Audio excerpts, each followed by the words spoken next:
یا تاخیر آپ کے سامنے فضیلت الشیخ حضرت چودھری یاسین ظفر حافظ اللہ تعالی پرنسپل جامعہ سلفیہ وہ تشریف لاتے ہیں. انتہائی خوش قسمتی کی بات ہے کہ استاد محترم آج ہمارے پاس تشریف لائے ہیں، تو میں ان سے ملتمس ہوں، درخواست کرتا ہوں کہ تشریف لائیں اور ہمیں جو ہے وہ بیان فرمائیں. حضرت مولانا چودھری یاسین ظفر حافظ اللہ تعالی پرنسپل جامعہ سلفیہ. نحمده ونستعینه ونستغفره ونؤمن به ونتوکل علیه ونعوذ بالله من شرور انفسنا ومن سیئات اعمالنا من يهده الله فلا مضل له ومن يضلل فلا هادي له واشهد ان لا اله الا الله وحده لا شريك له واشهد ان محمدا عبده ورسوله. اللهم صل وسلم وبارك وعنم على حبيبنا ونبينا محمد وعلى آله وصحابه أجمعين. اللهم لا علم لنا إلا ما علمتنا وعلمنا ما ينفعنا وزدنا علما. رب اشرح لي صدري ويسر لي أمري واحلل عقدة من لساني يفقهوا قولي. اعوذ باللہ من الشیطان الرجیم. بسم اللہ الرحمن الرحیم. قد افلح من تزکا وذکر اسم ربہ فصلی بل تؤثرون الحیاۃ الدنیا والآخرۃ خیر وابقی.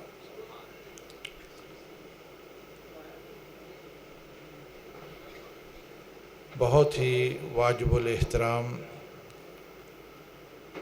حاضرین مجلس، سامعین محترم و سامعات،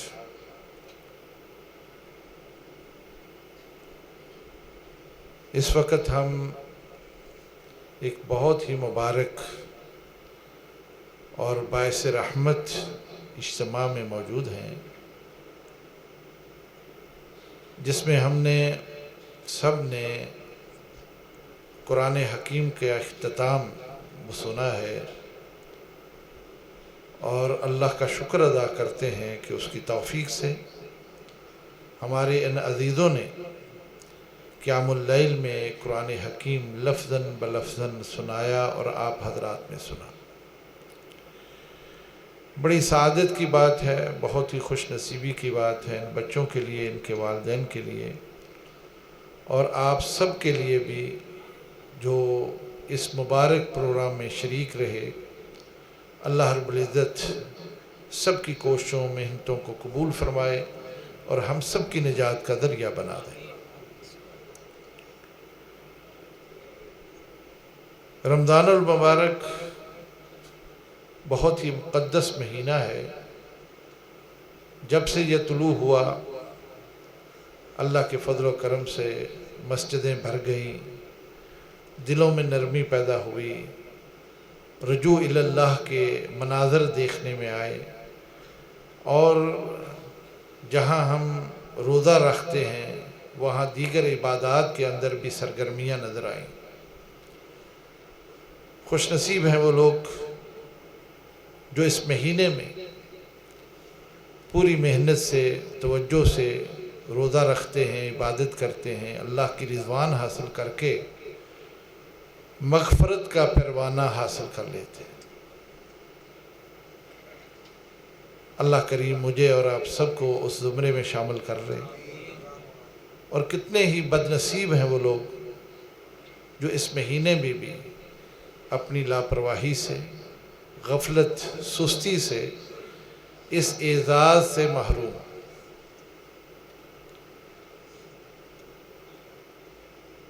رمضان کا مہینہ غیر معمولی مہینہ ہے.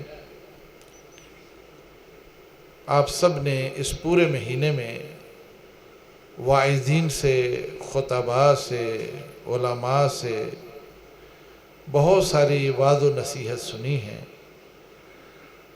میرے خیال میں یہ سب کچھ تذکیر ہوتا ہے، یاد دہانی ہوتی ہے.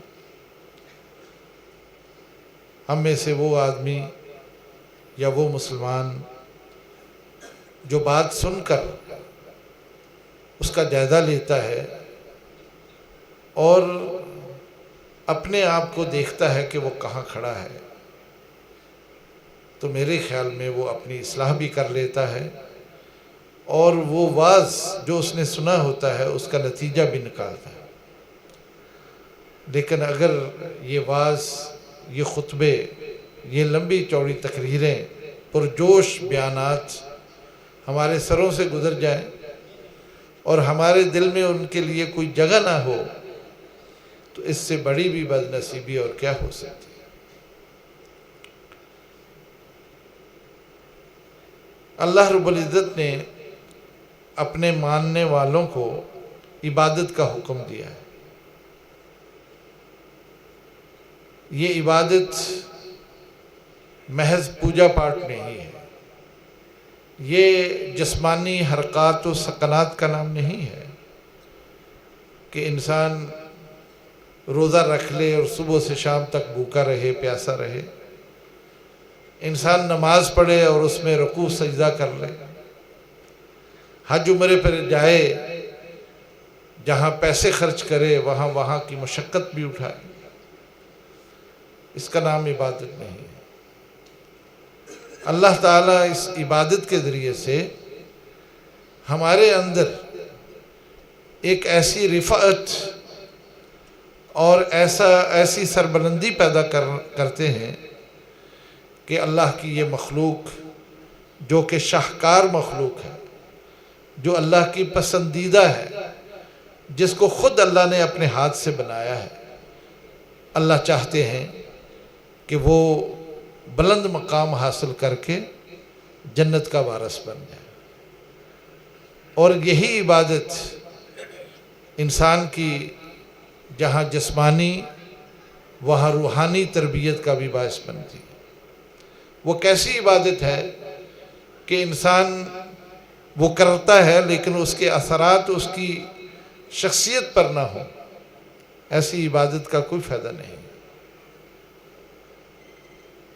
قرآن حکیم میں اللہ کریم نے نماز کے حوالے سے یہ فرمایا کہ ان الصلاۃ تنہی عن الفحشاء والمنکر، کہ نماز یہ فواحش اور منکر باتوں سے روکتی ہے۔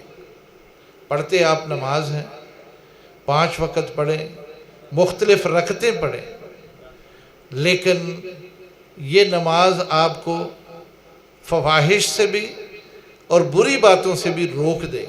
یہ ہے اس نماز کا مقصد جو انسان کی تربیت میں کردار ادا کرے۔ لیکن اگر انسان 5 وقت کی نماز بھی پڑھے، رات کا قیام بھی کرتا ہو، تہجد کا اہتمام بھی کرتا ہو، لیکن نہ تو وہ فواحش سے باز آئے، نہ منکر چیزوں سے، نہ پسندیدہ چیزوں سے باز آئے، تو میرے خیال میں یہ محض ایک مشق ہے، محض اٹھک بیٹھک ہے۔ سمجھتے ہیں اٹھک بیٹھک؟ یعنی یہ ڈنڈ بیٹھ کے نکالنا ہے، اس کا کوئی فائدہ نہیں ہے اگر اس نماز نے آپ کے اس کردار کے اندر کوئی تبدیلی نہیں کی۔ اور یہ ساری عبادتیں جتنی بھی اللہ نے بیان کی ہیں، وہ ساری انسان میں اس طرح کی تبدیلی لاتی ہیں۔ لیکن اس بات کا ہمیں اعتراف ہے کہ ہماری جتنی بھی عبادتیں ہیں یہ شعوری نہیں ہیں، یہ غیر شعوری ہے۔ ہم اذان ہوتی ہے، ہمارے قدم خود بخود مسجد آ جاتے ہیں اور ہم سنتیں بھی پڑھ لیتے ہیں، اور تکبیر ہوتی ہے تو امام کے پیچھے بھی۔ اب امام جو کچھ کر رہا ہے، اللہ اکبر، سمیع اللہ لمن حمدہ، السلام علیکم ورحمۃ اللہ، ہم بھی ایک بابا کی طرح اس کے پیچھے پیچھے چلتے ہیں۔ اور پتہ اس وقت چلتا ہے جب وہ سلام پھیر لیتا ہے کہ ہم کسی ایک مشق سے گزرے۔ وہ توجہ، وہ للہیت، وہ خشوع، وہ خضوع، وہ استحضار جو قلبی ہونا چاہیے وہ ہوتا نہیں، شعوری نہیں ہوتا، جس کا نتیجہ ہے کہ اس نماز کے اثرات اس پر نظر نہیں آتے۔ لیکن اس موقع پر چونکہ یہ رمضان کا مہینہ ہے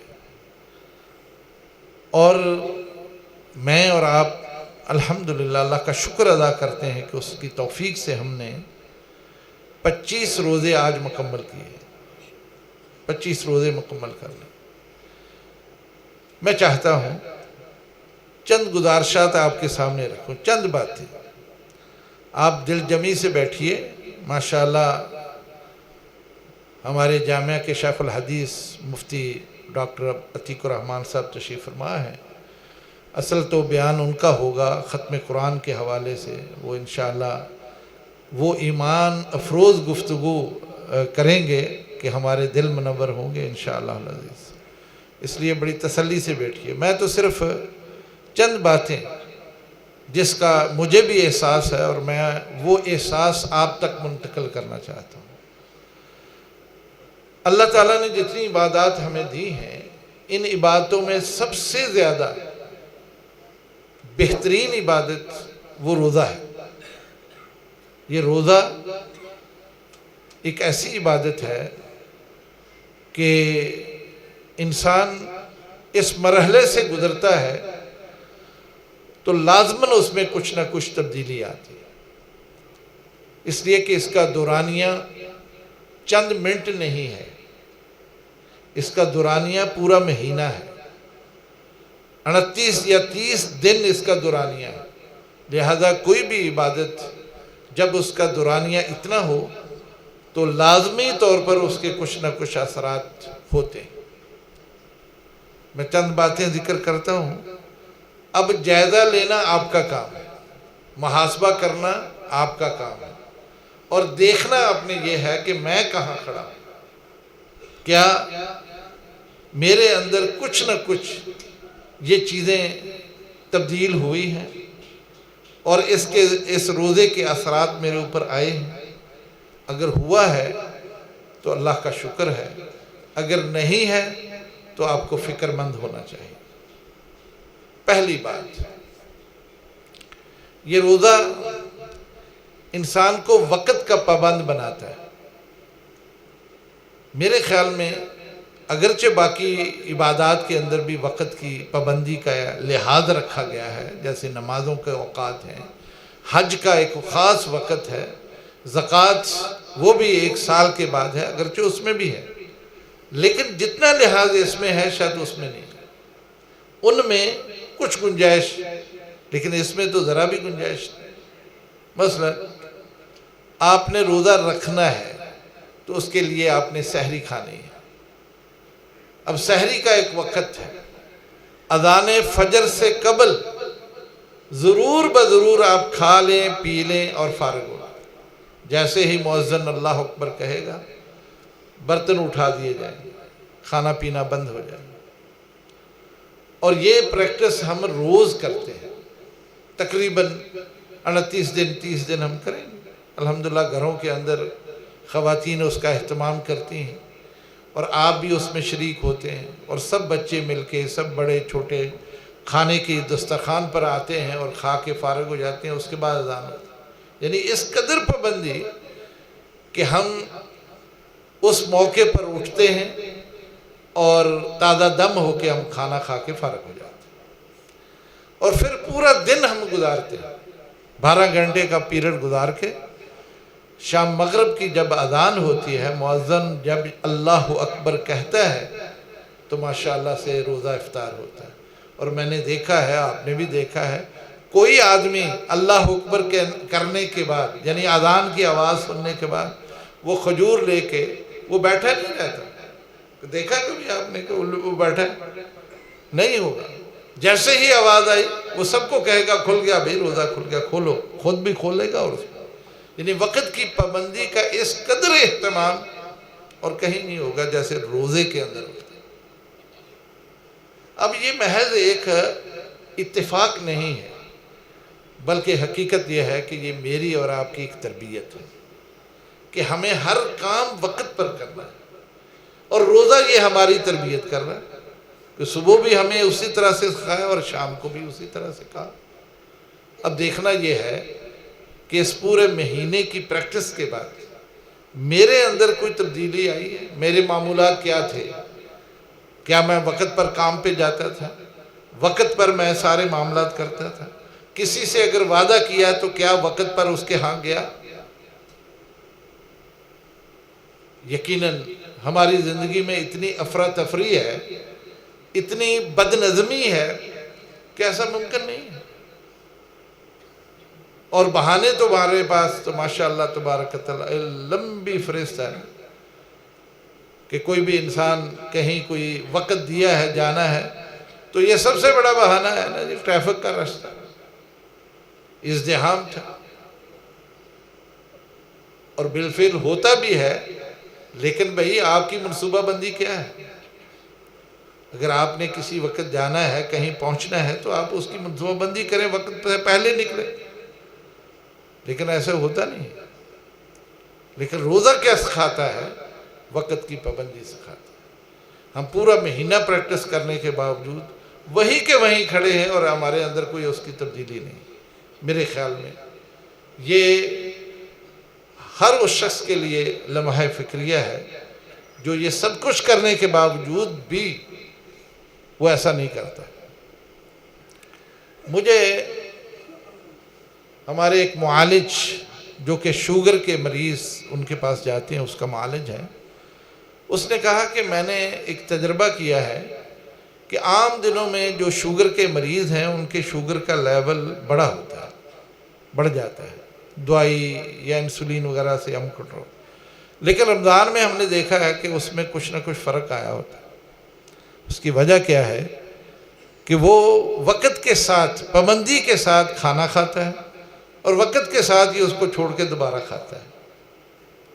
اس میں ایک ترتیب ہوتی ہے، اس ترتیب کا نتیجہ اس کی صحت بھی بہتر ہو جاتی ہے۔ تو یہ تو بھائی شعوری طور پر اگر کوئی انسان ان چیزوں کو سیکھے تو لازمی اس کو اس کا فائدہ ہو سکتا ہے۔ دوسری بات جو رمضان کے روزے ہمیں آ کے ہمارے اندر ایک تبدیلی پیدا کرتے ہیں، وہ ریاکاری سے ہماری عبادت کو محفوظ کرتے ہیں۔ ہماری جو عبادتیں ہیں اگر ان میں ریاکاری ہو، دکھلاوا ہو تو بھائی یہ عبادتیں تو قبول نہیں ہوتی، اس کا کوئی اجر و ثواب نہیں ملتا۔ آپ کتنی مشقت کے ساتھ دھوپ میں، سردی میں، جیسے بھی مشقت کے ساتھ وہ عبادت کریں، لیکن اس کا اجر اس لیے نہیں ہوگا کہ آپ نے اللہ کے لیے نہیں کی، اخلاص سے نہیں کی، آپ کے ذہن میں دکھلاوا ہے، ریاکاری۔ لیکن روزے یہ ایک ایسی تربیت کرتے ہیں کہ انسان میں یہ جذبہ پیدا ہوتا ہے کہ بھئی ایسا بھی ممکن ہے کہ میں عبادت کروں اور کسی کو کانوں کان خبر نہ ہو، کسی کو نہ پتہ چلے میں نے عبادت کی اور میں اللہ کے لیے عبادت کر رہا ہوں۔ اس لیے کہ روزہ ایک ایسی عبادت ہے کہ اس میں ریاکاری کا پہلو نہیں ہوتا۔ آپ رات کی تاریکی میں اٹھ کے سحری کھا کے روزے کی نیت کر لیتے ہیں اور پھر شام کو آپ افطاری کرتے ہیں، پورا دن آپ خاموشی کے ساتھ گزارتے ہیں۔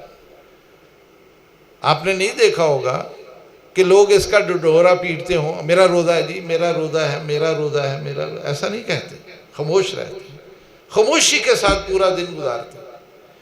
جب تک خود انسان نہیں بتاتا کسی کو خبر نہیں ہوتی، کسی کو نہیں پتہ چلتا اس کا روزہ تھا۔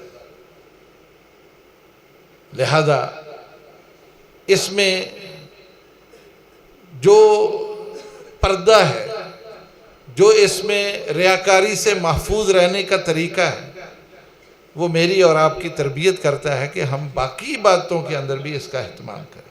اگرچہ باقی عبادتیں ظاہراً نظر آتی ہیں، نماز پڑھتے ہوئے، زکوٰۃ دیتے ہوئے یا حج عمرے پر جاتے ہوئے پتہ چلتا ہے، لیکن اگر انسان کوشش کرے تو بہت ساری چیزوں سے، ان خرابیوں سے وہ بچ سکتا ہے۔ ورنہ یہ عبادتیں جو ریاکاری کی زد میں آ جاتی ہیں میرے بھائیوں، دنیا میں آپ مشقت اٹھائیں، لیکن جب انعام لینے کا وقت آئے اور اجر لینے کا وقت آئے تو اللہ تعالیٰ اس اجر سے محروم کر دیں، اس سے بڑی بدنصیبی کیا ہو۔ اس لیے روزے کے اس عمل سے یہ ضرور بات سیکھ لیں کہ ہم نے ریاکاری نہیں کرنی، اپنی عبادت کو خالص اللہ کے لیے ہم نے کرنا ہے، جیسے ہم روزے میں کرتے ہیں۔ اس لیے یہ عبادت اللہ کے ہاں بہت بڑا درجہ رکھتی ہے، اس لیے کہ اس میں ریاکاری کا پہلو نہیں ہوتا۔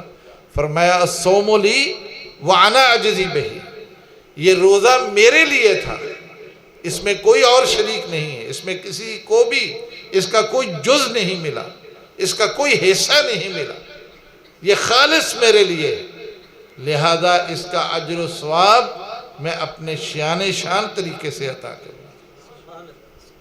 اللہ رب العزت روزے کا اجر اپنے شان شان طریقے سے دیں گے، وہ کتنا ہوگا یہ اللہ جانتا ہے۔ تیسری بات، روزہ ہمیں دوسروں کے دکھ اور درد کا احساس دلاتا ہے۔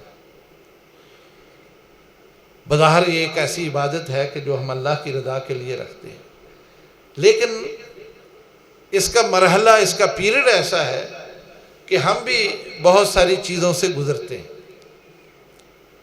خاص طور پر اگرچہ ہم صبح بہت اچھی سحری کھاتے ہیں اور اس میں ہم اپنی صحت کے مطابق وہ چیزیں استعمال کرتے ہیں کہ جس سے ہمارے اندر کمزوری پیدا نہ ہو، یا یوں سمجھا جائے کہ جس سے ہمیں بھوک نہ لگے، لیکن پھر بھی انسان ہے، جیسے ہی دوپہر ہوتی ہے تو پیٹ میں سے کچھ آوازیں آتی ہیں اور کچھ طلب پیدا ہوتی ہے کہ بھائی جو کھایا تھا صبح وہ تو ہضم ہو گیا، مزید لاؤ۔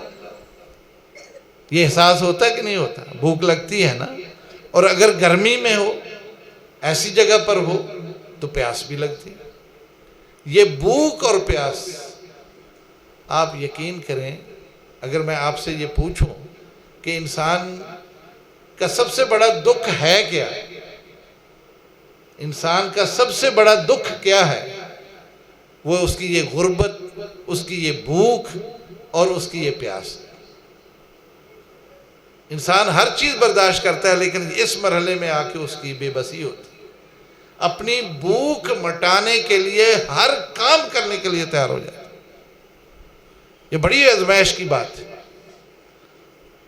اس لیے روزہ اس مرحلے میں ہمیں یہ احساس دلاتا ہے کہ اس کی شدت کتنی ہوتی ہے، اس کی تکلیف کتنی ہوتی ہے، اور یہ احساس اسی وقت ہوتا ہے جب انسان خود اس تجربے سے گزرتا ہے۔ پہلے وقتوں میں ایک صوفی صاحب گزرے ہیں بشر حافی کے نام سے، یہ کوفہ میں رہتے تھے اور مسجد میں بھی آتے، گلیوں بازاروں میں بھی گھومتے۔ ایک دن کسی نے ان کو دیکھا کہ وہ شدید سردی کے موسم میں مسجد میں بیٹھے ہیں اور قمیض اتاری ہوئی، تو اس سے پوچھا حضرت یہ کیا ہے؟ کہنے لگے میں بازار سے گزرا تھا تو میں نے کچھ لوگ دیکھے جو سردی میں ٹھٹھر رہے تھے، ان کے پاس سردی سے بچنے کے کپڑے نہیں تھے، تو میرے پاس تو کپڑے تھے، تو میں نے سوچا میں خود تجربہ تو کروں کہ اگر کپڑے نہ ہوں تو اس کی شدت کتنی ہوتی ہے، سردی کی تکلیف کتنی ہوتی ہے، لہذا میں نے قمیض اتار کے میں بیٹھا ہوں۔ اب مجھے احساس ہو رہا ہے کہ یہ تو بہت زیادہ تکلیف والی بات ہے۔ اس سے پتہ یہ چلتا ہے کہ انسان کسی مرحلے سے جب گزرتا ہے، تجربے سے گزرتا ہے، تو پھر دوسروں کے دکھ اور ان کے درد کا احساس ہوتا ہے۔ روزہ بہرحال اس بات کا احساس ضرور دلا دیتا ہے، اور اس کا ہی نتیجہ ہے کہ رمضان کے مہینے میں ہم دیکھتے ہیں الحمدللہ بہت سارے ایسے لوگ وہ پھر لوگوں کے لیے اہتمام کرتے ہیں، خوراک تقسیم کرتے ہیں، کھانے پینے کی چیزیں تقسیم کرتے ہیں، دسترخوان لگاتے ہیں، افطاریاں بھی کراتے ہیں، صدقہ کرتے ہیں۔ ایک حدیث ہے رسول اللہ صلی اللہ علیہ وسلم فرمایا افضل الصدقہ صدقۃ رمضان، کہ بہترین صدقہ وہی ہے جو رمضان میں کیا جائے، اور آپ کی عادت مبارکہ تھی کہ آپ رمضان کے مہینے میں اس قدر تیزی کے ساتھ صدقہ کرتے کہ صحابہ بیان کرتے ہیں جیسے ہوا تیز چل رہی ہے، اور پھر صدقہ، یہ تو انسان کے لیے بہت ساری فوائد کا باعث بنتا ہے، بہت ساری مصیبتوں سے بچنے کا ذریعہ بن جاتا ہے۔ اور اس میں سے ایک بات یہ ہے کہ کل قیامت کے دن ہر وہ شخص جو زندگی میں صدقہ کرتا رہا، کل قیامت کے دن یہی صدقہ اس کے لیے سائے کا ذریعہ بن جائے گا۔ اللہ رب العزت اس صدقے کو بادل کی شکل دیں گے، اور دنیا میں صدقہ کرنے والے کے اوپر وہ سایہ فگن ہوگا، اور اس وقت تک رہے گا جب تک کہ سب کے حسابات میں ہوں۔ اور یہ صدقہ انسان اس وقت ہی کرتا ہے جب اسے یہ احساس ہوتا ہے کہ مجھے دوسروں کے دکھ میں شریک ہونا ہے، اور وہ پھر اپنے مال کو اس راستے میں خرچ کرتا ہے۔ چوتھی بات یہ ہے کہ روزہ میرے اور آپ کے اندر صبر اور برداشت کا مادہ پیدا کرتا ہے۔ روزہ رکھنے والا یقیناً اس پر بہت سارے مرحلے آتے ہیں، لیکن جیسے ہی کوئی اس کے سامنے معاملہ آتا ہے تو فوراً اس کا تصور یہ بھی آ جاتا ہے کہ میں تو روزے سے ہوں۔ یہ صبر اور برداشت بڑی اچھی خوبی ہے۔ جن لوگوں میں یہ خوبی ہوتی ہے نا، بڑی مصیبتوں سے بچتے ہیں، بڑی مصیبتوں سے وہ بچے رہتے ہیں۔ آج ہماری خوراک کا شاید اثر ہے، ماحول کا اثر ہے، حالات ایسے ہیں کہ ہر آدمی وہ بہت ہی گرم طبیعت کا مالک بن چکا۔ معمولی باتوں پر آپ دیکھتے ہیں کہ کس طرح سے حالات بگڑتے ہیں۔ سڑکوں پر اس کے مظہر نظر آتے ہیں، بازاروں میں آتے ہیں، گھروں کے ماحول میں بھی آتے ہیں۔ بڑی شدت آ گئی لوگوں میں، انتہا پسندی آ گئی لوگوں میں، بہت جلدی رنجیدہ ہوتے ہیں، ناراض ہوتے ہیں۔ میرے بھائی، یہ روزہ انسان کی اس بری عادت کو کنٹرول کرتا ہے۔ اس لیے آپ صلی اللہ علیہ وسلم نے فرمایا کہ آپ میں سے جس شخص کا جس دن روزہ ہو، ان صابہ احد او قاتلہ فلیقل انی صائم، کہ اگر آپ کا روزہ ہے اور کوئی بھی آدمی آ کے آپ سے جھگڑتا ہے، آپ کو گالی دیتا ہے، آپ سے لڑنے کی کوشش کرتا ہے، تو آپ کیا کہیں؟ میں روزے سے ہوں۔ میرے بھائی، میرا تو روزہ ہے، یعنی گویا کہ اس روزے کو وہ اپنے لیے ڈھال کے طور پر استعمال کرتا ہے۔ وہ کہتا ہے کہ میں گالی دینے کی پوزیشن میں ہوں، میں لڑنے کے لیے بالکل تیار ہوں، طاقت رکھتا ہوں، لیکن اس لیے نہیں کرتا کیونکہ میں روزے سے ہوں۔ اور روزہ مجھے اس بری حرکت سے روکتا ہے، وہ اپنے اوپر ضبط کرتا ہے، کنٹرول کرتا ہے۔ یہ بڑی ہی خوبی ہے۔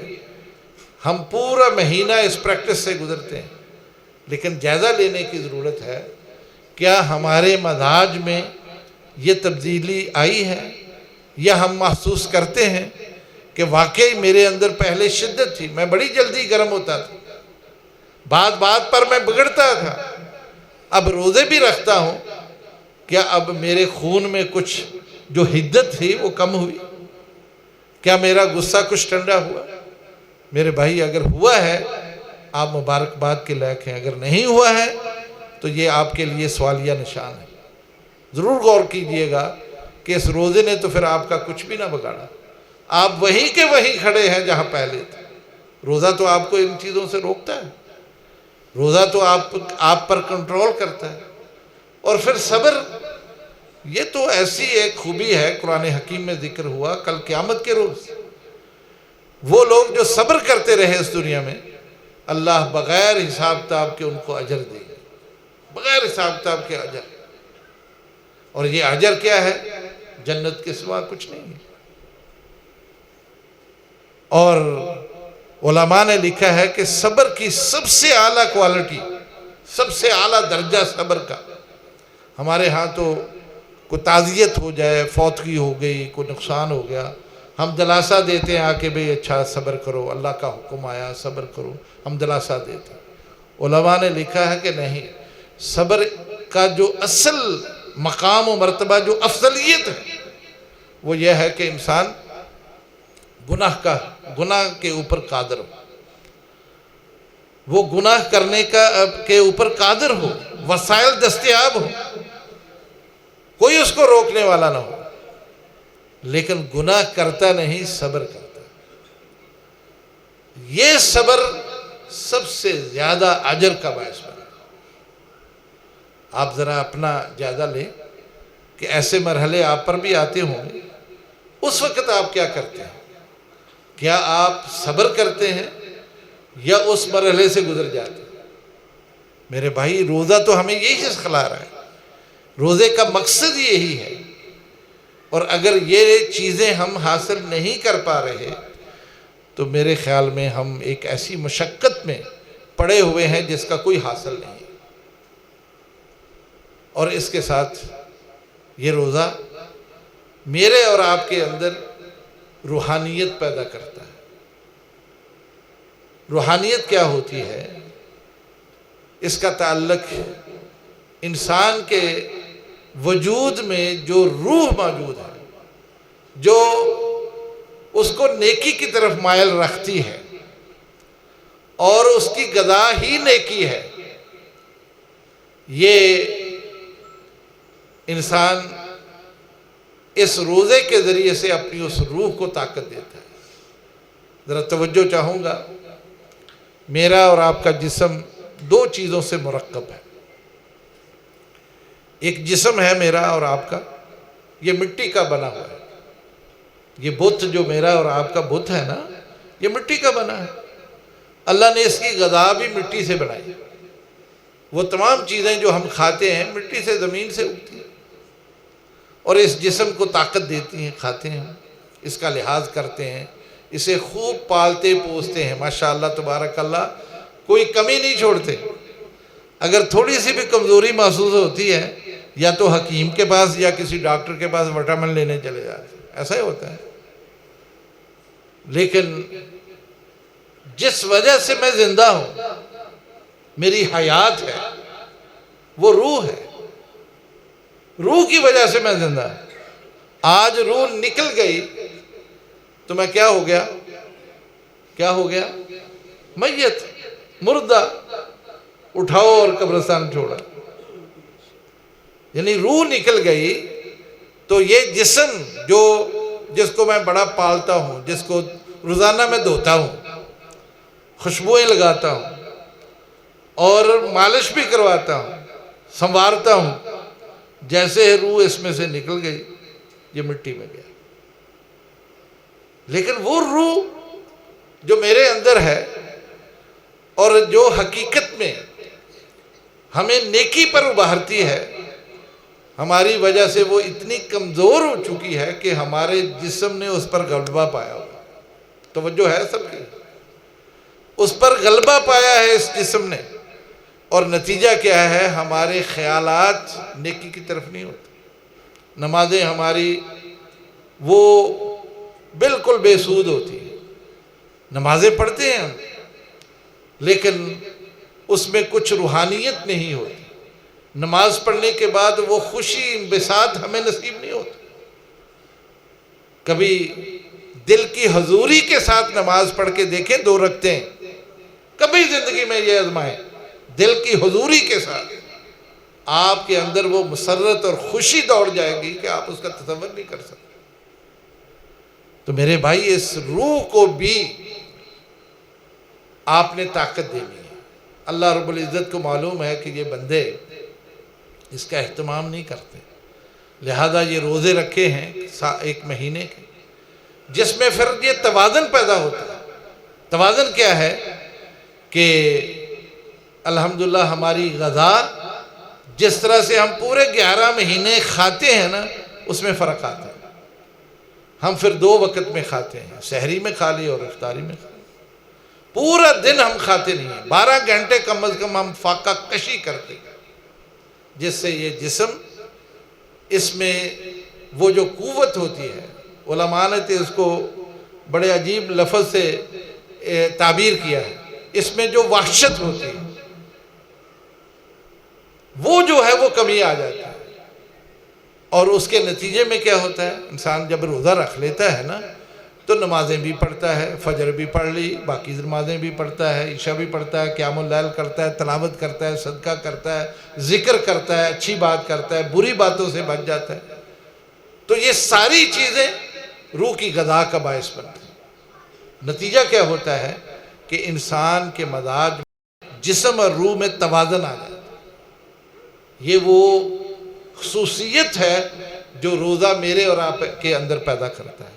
نتیجہ یہ ہے کہ ہماری عبادت کے اندر بھی ہمیں اچھا لگتا ہے، دل لگتا ہے، اور باقی کاموں کے اندر بھی الحمدللہ ہماری توجہ یہ روح نیکی کی طرف کر دیتا ہے. اور 1 مہینہ اس کی پریکٹس کے لیے کافی ہوتا ہے. انسان اگر اس کو سوچے، شعوری طور پر سوچے، عقل و دانش کے ساتھ سوچے، تو اس کے لیے 1 مہینہ کافی. اور میری ان گزارشات کی آخری بات، رمضان میں الحمدللہ عبادت کے بہت سارے مختلف طریقے آپ علماء سے سنتے ہیں، لیکن اس میں سب سے بہترین عبادت وہ اعتکاف. یہاں بھی میرا خیال بیٹھے ہوں گے اعتکاف میں لوگ انشاءاللہ.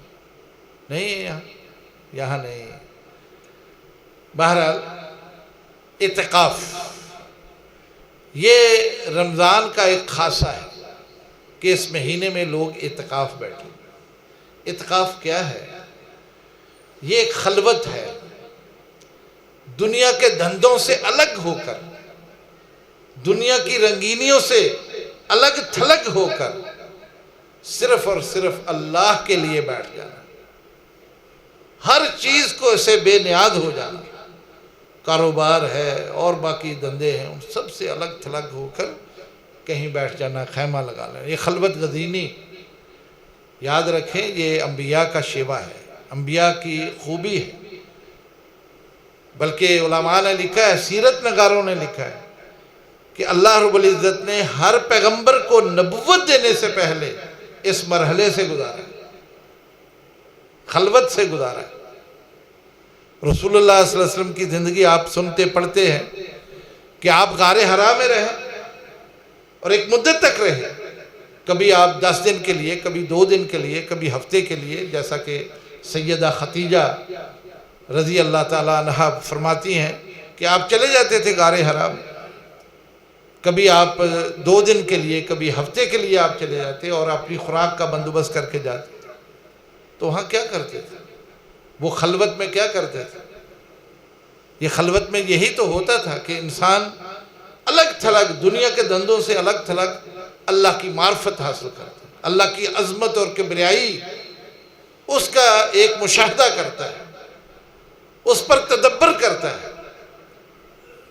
اور یہ بہت ہی انسان کے لیے مفید ہے. جتنی آپ کو اللہ کی معرفت نصیب ہوگی نا، اتنی آپ کے دل میں اللہ کی محبت پیدا ہوگی. جتنا آپ کے دل میں یہ احساس پیدا ہو جائے گا کہ اللہ تو بہت بڑے ہیں، اس زمین و آسمان کے مالک، اس پوری دھرتی کے مالک. کتنا بڑا آسمان ہے، 7 آسمان. کتنی بڑی زمینیں ہیں، 7 زمینیں. اللہ اٹھا کے اپنے ہاتھ پہ رکھ لے گا. کتنا بڑا ہے. یہ تصور کہاں ہو سکتا ہے؟ یہ چلتے پھرتے بازاروں میں بیٹھے نہیں آتا. یہ خیالات ایسے نہیں آتے. یہ خیالات وہاں آئیں گے جب آپ اکیلے ہو. اور پھر اس سے بھی بڑھ کر بات یہ ہے، میں اور آپ کو کبھی یہ فرصت نہیں ملتی کہ ہم اپنا محاسبہ خود کریں. ہم لوگوں کا کرتے ہیں، ماشاءاللہ بہت کرتے ہیں. لوگوں کا محاسبہ ہم کرتے ہیں، لوگوں کی کھالیں اتارتے ہیں، ان کے کپڑے بھی دیکھتے ہیں، گاڑیاں بھی دیکھتے ہیں، حسابات دیکھتے ہیں، ان کے خرچے دیکھتے ہیں، تبصرے کرتے ہیں. لیکن کبھی اپنے نفس پر، اپنی ذات پر کبھی ہم نے غور نہیں کیا. میرے بھائی، یہ خلوت میں بیٹھ کے انسان سوچ سکتا ہے کہ میری عمر تو اب 60 سال ہوگی، 50 سال ہوگی، 40 سال ہوگی. اس 40 سال میں کوئی ایک نیکی جو میں اللہ کے حضور پیش کر سکوں؟ کبھی سوچا؟ کبھی اس پر تدبر کیا؟ کبھی اپنا محاسبہ کیا کہ آپ اپنی ماضی دیکھیں اور اس میں دیکھیں کہ کتنی نیکیاں ہیں، ان میں سے کون سی نیکی ایسی ہے جو میں اللہ کے حضور پیش کروں؟ اور یہ بھی دیکھنے کی بات ہے کہ اس میں خطائیں کتنی ہیں، میری حماقتیں کتنی ہیں، میرے گناہ کتنے ہیں۔ آنکھیں کھل جائیں گی، دماغ پھٹ جائے گا، سمجھ آ جائے گی میں کہاں کھڑا ہوں۔ میرے گناہوں کا پلڑا تو بھاری ہے، اس کو ہلکا کیسے کر سکتا ہوں؟ یہ اعتکاف، یہی وہ انسان کے اندر خوبی پیدا کر دیتا ہے۔ لیکن چلیے، اگر آپ کو یہ موقع نہیں ملا تو پریشانی کی بات نہیں ہے، آپ یہ کام گھر میں بیٹھ کے بھی کر سکتے ہیں۔ کبھی زندگی میں ہفتے میں ایک دفعہ، مہینے میں ایک دفعہ گھر میں خلوت کریں، اپنے بیڈ روم میں اکیلے بیٹھ جائیں، آدھے گھنٹے کے لیے بیٹھ جائیں، 1 گھنٹے کے لیے بیٹھ جائیں، غور تو کریں کہ میں کیا ہوں، میری حیثیت کیا ہے، میری شخصیت کیا ہے، میرا وجود کیا ہے، میں کس کے قدم سے زندگی بسر کرتا ہوں، اور اس میں کتنی نافرمانیاں اس ذات کی کرتا ہوں جس ذات کے ہاتھ میں میری جان ہے، وہ کبھی بھی قبض کر سکتا ہے۔ میں کتنی نافرمانیاں کرتا ہوں، اور میں اس کو راضی کرنے کے لیے کون سے نیکی کے کام کرتا ہوں۔ یہ محاسبہ آپ خلوت میں بیٹھ کے کر سکتے ہیں۔ اس لیے رمضان کا مہینہ اس اعتبار سے بڑا ہی اہم ہے۔ وقت تیزی سے گزر گیا، 25 دن گزر گیا، ابھی 4 دن باقی۔ میرے خیال میں اگر ہم سے کوتاہیاں ہوئی ہیں اور ہم نے اس چیزوں کا لحاظ نہیں کیا، ہم نے ان چیزوں سے اپنے آپ کو بہتر کرنے کی کوشش نہیں کی، تو میرا خیال اب بھی ہم رجوع کر سکتے ہیں اور پوری تندہی کے ساتھ یہ چیزیں اپنے اندر پیدا کر سکتے ہیں۔ اللہ کریم مجھے اور آپ کو عمل کی توفیق سے نوازے۔ بہت وقت میں نے لے لیا، اللہ رب العزت ہمارے جو اعمال ہم کر چکے اللہ اس کو قبول فرما لے، اس میں جو کمی کوتاہی ہے اللہ اس کو معاف فرما دے، اور مزید ہمیں نیکی کی توفیق عطا فرما دے۔ اقول قولی ھذا استغفر اللہ لی ولکم۔ ماشاءاللہ استاد محترم بیان فرما رہے تھے کہ رمضان ہماری کیسی کیفیت چاہتا ہے۔ بالکل یوں محسوس ہو رہا تھا جیسے استاد محترم کلاس میں شاگردوں کو جو ہے وہ سبق پڑھا رہے ہو، اور ماشاءاللہ بہترین سبق پڑھایا ہے۔ اللہ تعالیٰ حضرت شیخ صاحب کی زندگی میں علم و عمل کے ساتھ برکتیں عطا فرمائے۔ اللہ تعالیٰ ان کا سایہ تعلیم صحت و سلامتی کے ساتھ ہمارے سروں پر قائم و دائم رکھے۔ ہماری زبیدہ مسجد کا ماشاءاللہ